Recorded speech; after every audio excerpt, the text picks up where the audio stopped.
Hola a todos. A ver, pensemos en algo por un momento. ¿Qué pasa, legalmente hablando, cuando una persona simplemente se esfuma? Sin dejar rastro, sin una despedida, nada. Solo un vacío. Bueno, hoy vamos a recorrer el camino que la ley peruana diseñó para navegar por esa incertidumbre tan profunda. Y esta es la gran pregunta, ¿no? Porque no es un misterio de novela. Es un problema muy real con consecuencias súper concretas para las familias, para el patrimonio. La ley no puede simplemente dejar las cosas en el aire, así que creó un proceso bien estructurado que vamos a desglosar paso a paso. Bien, vamos a meternos de lleno en esto. Para la ley, el término ausencia es mucho más denso de lo que parece. No se trata solo de que alguien no esté en su casa. Como diría un jurista, lo que importa es la ignorancia sobre si la persona existe o no. La duda no es dónde está, sino si está, si sigue con vida. Y para manejar esta duda, que es casi existencial, el Código Civil peruano de 1984 fue un verdadero parteaguas. A diferencia de leyes anteriores que eran un poco más caóticas, este código puso orden. Creó un sistema lógico, una especie de hoja de ruta con etapas muy claras para convertir esa incertidumbre en una certeza jurídica. Empecemos por el principio, el momento cero. La primera etapa es la desaparición. Pensemos en esto como la respuesta de emergencia, lo primero que activa la ley cuando alguien de repente ya no está. Ahora, ojo con esto, que es una distinción súper importante. En esta primera fase, no se le cambia el estatus legal a la persona. Todavía no es un ausente en términos técnicos. La ley simplemente está reconociendo un hecho, una realidad. Alguien falta. Es una medida práctica, de protección. Para que la ley considere a alguien desaparecido, se tienen que cumplir estas tres condiciones, que son de pura lógica. Primero, no está donde debería estar, en su domicilio. Segundo, nadie sabe su paradero, no hay noticias de ningún tipo. Y tercero, que es crucial, no dejó a nadie a cargo de sus cosas con el poder legal suficiente para manejarlas. ¿Y qué pasa en ese momento? La ley actúa en dos frentes. Por el lado del patrimonio, se nombra a un curador interino. Es alguien que va a cuidar y administrar los bienes para que no se pierdan.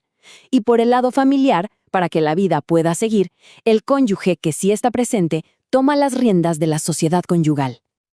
Muy bien, pasamos a la segunda etapa. El tiempo ha avanzado, sigue sin haber noticias, y esa incertidumbre inicial, empieza a solidificarse. Ya no es solo un hecho, se convierte en algo más formal, la ausencia declarada. El gatillo para esta etapa es el tiempo. Tienen que haber pasado 2 años desde la última vez que se supo algo de la persona. 2 años de silencio total. Para la ley, eso ya es una señal lo suficientemente fuerte como para escalar la situación. Y aquí viene el gran cambio.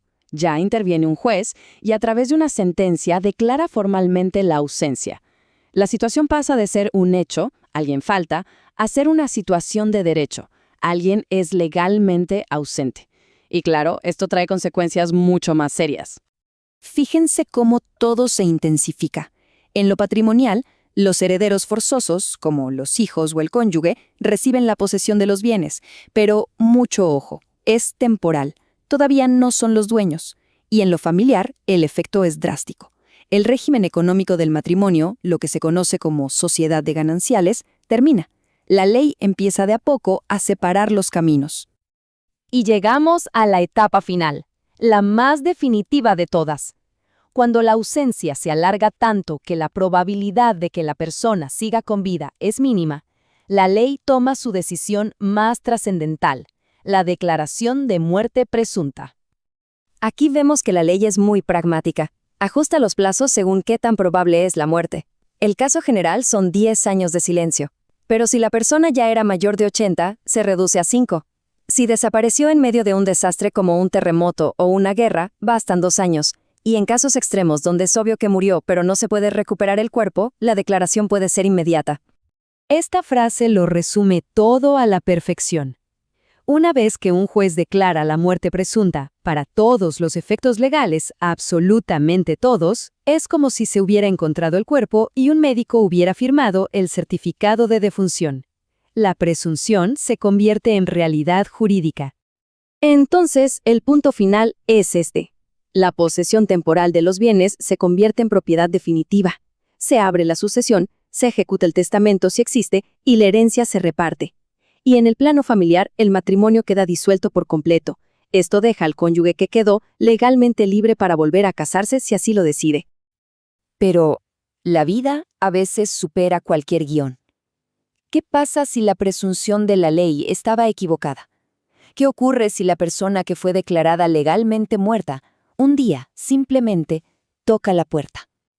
Esta pregunta nos lleva al escenario más complejo y humano de todo este viaje legal. La ley ya permitió que la vida de los demás continuara, que se formaran nuevas familias, que los bienes cambiaran de dueño. ¿Cómo se deshace todo eso? ¿Se puede?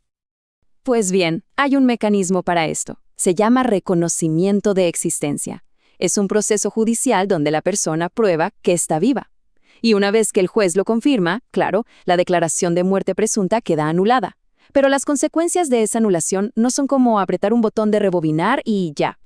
Y aquí llegamos a la consecuencia más impactante y, la verdad, bastante dura.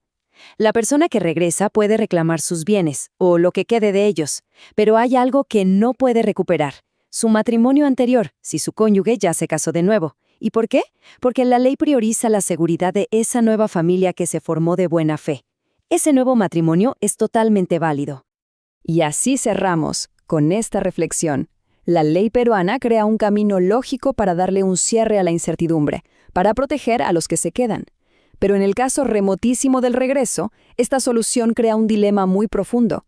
Se protege la nueva realidad a costa de la antigua. Y la pregunta queda en el aire: ¿es este el balance más justo entre la esperanza de un regreso y la necesidad de poder seguir viviendo? Gracias por habernos acompañado.